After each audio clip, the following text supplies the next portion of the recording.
Quiero dar un saludo muy especial en esta tarde de este miércoles 28 de junio del año 2023.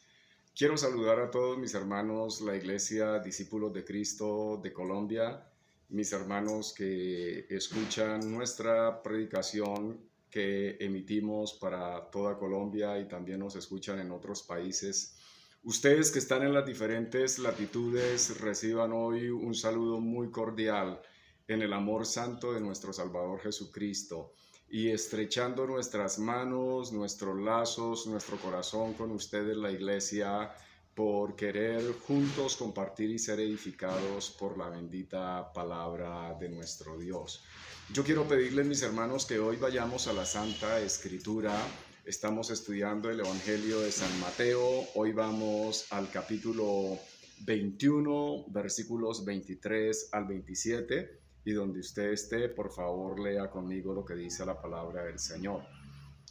Cuando vino al templo, los principales sacerdotes y los ancianos del pueblo se acercaron a él mientras enseñaba y le dijeron: ¿con qué autoridad haces todas esas cosas? ¿Y quién te dio esta autoridad? Respondiendo Jesús les dijo: yo también os haré una pregunta, y si me la contestáis, también yo os diré con qué autoridad hago estas cosas. El bautismo de Juan, ¿de dónde era? ¿Del cielo o de los hombres?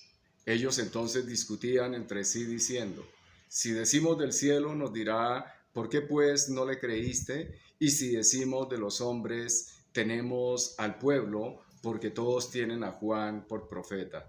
Y respondiendo a Jesús dijeron: no sabemos. Y él también les dijo: tampoco yo os diré con qué autoridad hago estas cosas. Amén.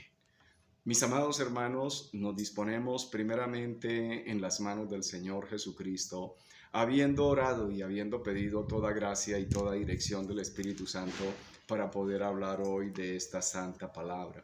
Para usted, mi hermano, que está siguiendo esta serie de estudios, hoy estamos en la lección número 108.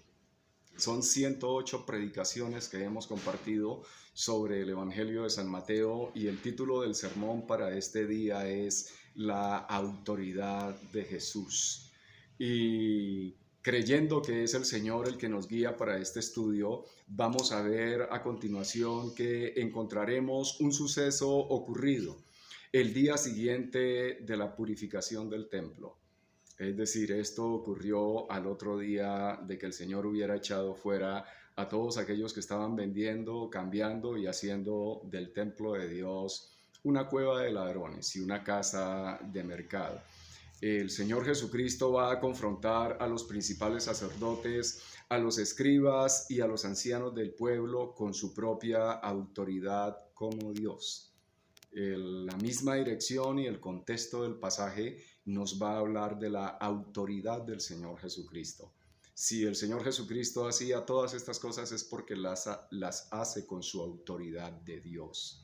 Tenía autoridad para echar fuera a todos aquellos que irrespetaban el templo del Señor, como tenía autoridad para sanar, como tenía autoridad para resucitar muertos, como tenía autoridad para haber entrado también a la ciudad de Jerusalén como rey. Y también para hacer todas las cosas, una vez más es necesario mirar los otros evangelios con los diferentes aportes que nos dan a esta situación. Es decir, esta palabra la encontramos nosotros también en los evangelios de Marcos y de Lucas. Cada uno de ellos nos dan unas apreciaciones diferentes que enriquecen mucho el poder entender esta palabra. Esto ocurrió cuando el Señor Jesús vino al templo, en una ocasión que el Señor Jesucristo vino a predicar, pero esto está ocurriendo en la última semana de su pasión. Es decir, ya prontamente el Señor Jesucristo va a ser crucificado en pocos días. Esto sucedió un día en el que el Señor estaba enseñando en el templo. Lo más probable es que pudo haber sido un martes de esta semana de pasión, porque la entrada triunfal tuvo lugar el día domingo, que fue el primer día de la semana. Luego la purificación del templo, que fue al otro día, es decir, el día lunes. para ese mismo suceso está también la maldición de la higuera estéril y donde el Señor va a dar toda una enseñanza por qué maldijo esa higuera, haciendo ver que hasta ese momento la nación de Israel llegaba a su tope porque no habían querido recibir al Señor Jesucristo como el Mesías, como el enviado, y de ahí para allá podemos decir que comienza este tiempo de la gracia, la salvación para los gentiles. Ahora lo más preciso es que esto hubiera sido el martes cuando el Señor viene y está en el templo, pero se encuentra mediante una serie de ataques muy calculados y muy coordinados en contra suya por parte de todos estos líderes. Están los principales sacerdotes, están los escribas y están los ancianos del templo. Cada uno de estos grupos desempeñaba un papel único en los diversos ataques que vienen a continuación. Esto quiere decir que todos ellos se reunieron para hacer una orquesta de qué iban a hacer con el Señor Jesucristo para poderlo incriminar y luego poderlo matar. Necesitaban tener algo de qué acusarlo, necesitaban tener algo de cuál señalarlo como blasfemo, porque ellos pues no aceptaban al Señor Jesucristo, no creían en Él como Mesías. Y por ello necesitaban hacer algo. Cuando estamos viendo que se reunieron los principales sacerdotes, es porque todos ellos formaban parte de algo que se llamaba el Sanedrín. Lo más probable es que ahí estaban los dos sumos sacerdotes más destacados de ese momento, como eran Anás y Caifás, que más adelante los vemos a ellos presentes en el momento de la crucifixión del Señor Jesucristo. Y ellos se han reunido, toda esta cúpula, todos en contra del Señor Jesucristo. Realmente lo que ellos quieren hacer es tender una trampa al Maestro, tender una trampa al Señor Jesús con la pregunta que le quieren hacer. Y lo primero que ellos le preguntan es: ¿con qué autoridad hacen estas cosas? Le dicen al Señor: ¿tú con qué autoridad haces estas cosas? Ellos deseaban saber las credenciales que podía tener el Señor Jesús, porque ellos creían que el Señor se autodenominaba como rabino y ellos pensaban que el Señor Jesús no tenía ninguna clase de entrenamiento porque no tenía el reconocimiento de ellos. Los rabinos que habían, los que existían, eran reconocidos por ellos, pero el Señor Jesús no tenía reconocimiento de ellos. Y ellos querían saber con qué autoridad el Señor Jesús hacía estas cosas, cuáles cosas. Ellos estaban refiriendo más exactamente el hecho de que el Señor hubiera llegado al templo y los hubiera expulsado a todos. Hubiera sacado ese mercado, hubiera sacado toda esta mafia que tenía toda esta gente. Los que estaban implicados eran los principales sacerdotes y los escribas allí en todo este mercado, en todo este tipo de soborno, de todo lo que se hacía allí dentro del templo. Y ellos le están preguntando sobre estas cosas, es decir, con qué autoridad hacía estas cosas. No solamente también el hecho de que los hubiera sacado del templo, sino todo lo que el Señor Jesús hizo en su ministerio público, las sanidades que el Señor hacía, el hablar con la autoridad con la que el Señor hablaba. Para ellos era completamente evidente que el Señor Jesucristo tenía una autoridad y no era cualquier clase de autoridad. La autoridad del Señor Jesucristo no era como la autoridad de ellos, porque ellos eran hipócritas, ellos no sabían, ellos eran ciegos que guiaban a otros ciegos. El Señor Jesucristo era el Hijo de Dios. Y además de todo, Él era Dios y por ello Él tenía todas las cosas. Ellos le preguntan aún: ¿quién te dio esta autoridad? Ellos se vieron obligados a admitir que el Señor Jesús tenía una fuente indiscutible de autoridad. Alguna vez Nicodemo le expresó: nadie puede hacer estas señales que tú haces si no fuere enviado de Dios. Para ellos era un testimonio completo lo que el Señor hacía. El Señor Jesús, dentro de esa sabiduría tan grande que el Señor tiene eterna, el Señor les responde con otra pregunta y les dice: yo también les haré una pregunta. Es porque el Señor tiene una forma completamente pedagógica y grande de enseñarle a los pecadores, a los atrevidos, de enseñarle su camino. Entonces la sabiduría eterna del Señor Jesucristo, que trasciende el corazón y las intenciones de los hombres y lo lleva a los territorios de la verdad. El Señor no hace nada con la intención de lucirse, sino es con la intención de llevar a los hombres a la verdad y confrontarlos ante sus propios pecados y sus verdaderas intenciones. El Señor les pregunta, ¿de quién era el bautismo de Juan? ¿De dónde era? ¿Era del cielo o era de los hombres? Con esta pregunta el Señor Jesucristo los puso a tener un padecimiento grande. El Señor quería enfrentarlos a su propia realidad de líderes religiosos y confrontarlos en una vez en su vida a decir la verdad.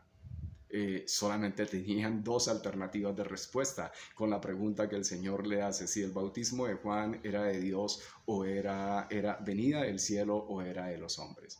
Ellos decían, si nosotros decimos que es de Dios, Él nos va a decir, ¿y por qué no le creíste? Y entonces estarían ellos mismos dándose cuenta que su liderazgo y su sacerdocio no eran nada, porque no creían a la verdad. Y si ellos respondían que el bautismo de Juan era de los hombres, todo el pueblo tenía muy en alto la autoridad de Juan y lo tenían por un verdadero profeta de Dios. Y ellos decían, si decimos que era de los hombres, entonces nos vamos a echar al pueblo encima. Entonces ellos no sabían qué hacer, ellos estaban en este momento realmente confrontados. El Señor Jesucristo hace las cosas así. El Señor quiere liberar a los hombres de su maldad, de su propio pecado, de sus propias malas intenciones. Ellos sencillamente optan por decirle al Señor Jesús que no sabían no sabían de dónde era el bautismo de Juan. Entonces el Señor les responde, pues yo tampoco les voy a decir con qué autoridad hago esto. El Señor Jesús expuso la hipocresía de la pregunta y desenmascaró los motivos perversos de ellos. Solamente la única intención que había en ellos era trampa, hacer caer al Señor Jesús, querían hacerlo resbalar. Además, el Señor optó por no desperdiciar la verdad en esos necios. Mateo 7:6 dice, no echéis vuestras perlas delante de los cerdos, ni deis lo santo a los perros, no sea que las despedacen. Entonces el Señor Jesucristo no quiso gastar la verdad en ellos. ¿Qué podemos hacer nosotros, querido hermano y querida iglesia que me está escuchando? El apóstol Pablo ahora nos hace a nosotros, nos demuestra una verdad que nosotros debemos tener en cuenta ante los ataques que nosotros la iglesia vamos a seguir teniendo. El Señor Jesucristo los tuvo de la gente principal de su época, de los principales sacerdotes, de aquellos que se creían los sabios, los eruditos de las escrituras, como eran los escribas y como eran los fariseos, y con todas las autoridades del pueblo en ese momento. El apóstol Pablo en Efesios 6, versículos 12 y 13 dice, porque no tenemos lucha contra sangre y carne, sino contra principados, contra potestades, contra los gobernadores de las tinieblas de este siglo, contra huestes espirituales de maldad en las regiones celestes. Por tanto, tomad toda la armadura de Dios para que podáis resistir en el día malo y habiendo acabado todo, estad firmes. Ahora nosotros la iglesia seguimos teniendo una lucha también. Una lucha contra principados, contra potestades. La batalla de nosotros no para, mis hermanos, y por ello nosotros tenemos que estar firmes, así como lo estuvo el Señor Jesucristo. Si no era cuestionable la autoridad de Juan el Bautista, que era un hombre, mucho menos, y tampoco era cuestionable la autoridad del Señor Jesucristo, que era Dios. El Señor nos acompaña y el Señor está con nosotros, su iglesia. Oremos, por favor, mis hermanos. Padre Dios, te damos las gracias por tu palabra, que es la verdad. Te damos las gracias por tu autoridad y te damos las gracias, Señor, por esa verdad que nos has enseñado, tan gloriosa, a la cual nosotros hoy pertenecemos, en el nombre de Jesucristo nuestro Señor. Amén. Muchísimas gracias, mis hermanos. Un saludo cordial de su servidor, su amigo. Que Dios me los bendiga y nos vemos en la próxima.